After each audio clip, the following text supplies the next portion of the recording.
Good afternoon everyone. कैसे आप लोग? हमें उम्मीद है कि आप लोग अच्छे ही होंगे। चलिए, आज की इस पॉलिटी की नई क्लास में हम लोग पढ़ने वाले हैं, हिस्टोरिकल बैकग्राउंड को लेकर पढ़ने वाले थे और कुछ पॉइंट छूट गया था, जो पॉइंट हम लोग आज इस वीडियो में कवर करने की कोशिश करेंगे। ठीक है, अगर आपके पास एम लक्ष्मीकांत सर जी का बुक है तो आप सामने में रखिएगा, ताकि जब मैं बोर्ड के माध्यम से आपको बताऊँगा तो आपको चीज़ों को जब आप अगली बार पढ़ेंगे तो आप अच्छी से आपको समझ में आएगी। ठीक है, तो अगर आपके पास ये बुक है तो ठीक है, अच्छी बात है। अगर नहीं है तो आप मार्केट से ला सकते हैं, और अगर ये भी सुविधा आपके पास ना हो तो आप पीडीएफ डाउनलोड कर लीजिए, अवेलेबल है प्ले स्टोर में। ठीक है, लेकिन ये आपके पास बुक होनी चाहिए।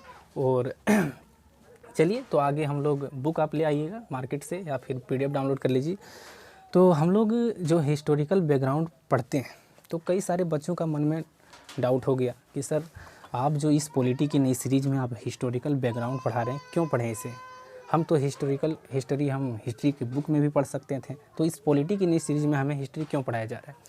तो आप पढ़ते हैं भाई, आप पढ़ते हैं राष्ट्रपति की अध्यादेश जारी करने की शक्ति है। अनुच्छेद 127 पढ़ते हैं आप, अनुच्छेद 127 पढ़ते हैं, आर्टिकल 127 जब पढ़ते हैं कि राष्ट्रपति के अध्यादेश जारी करने की शक्ति है।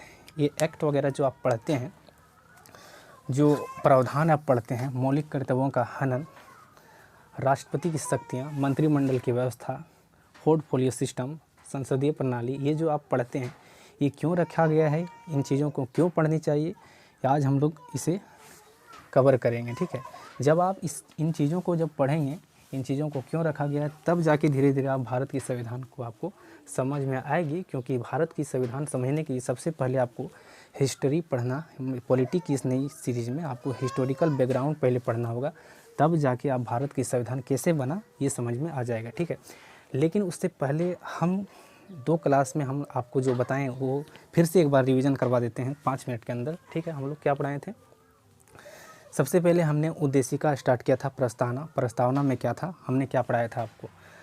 हम भारत के लोग भारत को एक संपूर्ण प्रभुत्व संपन्न समाजवादी पंथ निरपेक्ष लोकतंत्रात्मक गणराज्य बनाने के लिए तथा उसके नागरिकों को सामाजिक, आर्थिक और राजनीतिक न्याय, विचार, अभिव्यक्ति, विश्वास, धर्म और उपासना की स्वतंत्रता, प्रतिष्ठा और अवसर की समता प्राप्त कराने के लिए तथा उन सब में व्यक्ति की गरिमा और राष्ट्र की एकता और अखंडता सुनिश्चित करने वाली बंधुता बढ़ाने के लिए दृढ़ संकल्प होकर अपनी इस संविधान सभा को आज तारीख 26 नवंबर 1949 ईस्वी को मिति मार्ग 6 शुक्ला सप्तमी सन 2006 विक्रमी को एतद द्वारा अपनी इस संविधान को आज तारीख 26 नवंबर 1949 ईस्वी को अंगीकृत, अधिनियमित और आत्मार्पित करते हैं। ये सब हमने पढ़ा था। उसके बाद क्या था, हमने हिस्टोरिकल बैकग्राउंड स्टार्ट किया था, जिसमें से हम पढ़े थे भारत में ब्रिटिश 1608 ईस्वी में ईस्ट इंडिया कंपनी के रूप में व्यापार करने भारत आए। 1600 ईस्वी में महारानी एलिजाबेथ प्रथम के चार्टर द्वारा उन्हें भारत में व्यापार करने के विस्तृत अधिकार प्राप्त थे। कंपनी, जो अभी तक सिर्फ व्यापारिक कार्यों तक ही सीमित थी, 1765 में बंगाल, बिहार, उड़ीसा के दीवानी अर्थात राज्यों से दीवानी न्याय के अधिकार प्राप्त कर लिए। उसके तहत ही भारत में उसकी क्षेत्रीय शक्ति बनने की प्रक्रिया प्रारंभ हुई। 1858 में सिपाही विद्रोह के परिणाम स्वरूप जब ब्रिटिश ताज ने भारत के शासन का उत्तरदायी प्रत्यक्षता अपने हाथों में ले लिया, तो यह शासन 15 अगस्त 1947 तक भारत की स्वतंत्रता प्राप्ति तक अनवरत रूप से जारी रहा। और स्वतंत्रता मिलने के साथ ही भारत के लिए एक संविधान की आवश्यकता महसूस हुई। और 1934 में एम.एन. राय के दिए गए सुझाव को अमल में लाने के उद्देश्य से एक संविधान सभा का गठन किया गया, जिसमें से 1946 में एक संविधान सभा का गठन किया गया और 26 जनवरी 1950 को संविधान अस्तित्व में आया।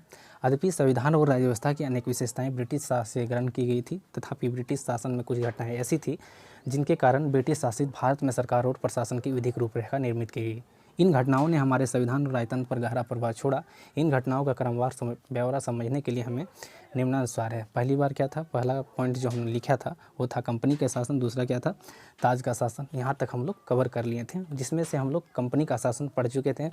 और कंपनी का शासन 1773 से लेकर के 1858 तक हमने पढ़ा, और अभी कुछ चीज़ों को नहीं पढ़े हैं। और दूसरा पॉइंट में था ताज का शासन। जो ताज का शासन हम लोग पढ़ने वाले थे वो था 1858 से लेकर के 1947 तक हम लोग पढ़ेंगे। ठीक है, तब तक के लिए नमस्कार, जय हिंद। इतना हम लोग रिवीजन करवा दें आप लोगों को, रिवीजन कर लीजिए, फिर आते हैं नेक्स्ट वीडियो में। तब तक के लिए जय हिंद।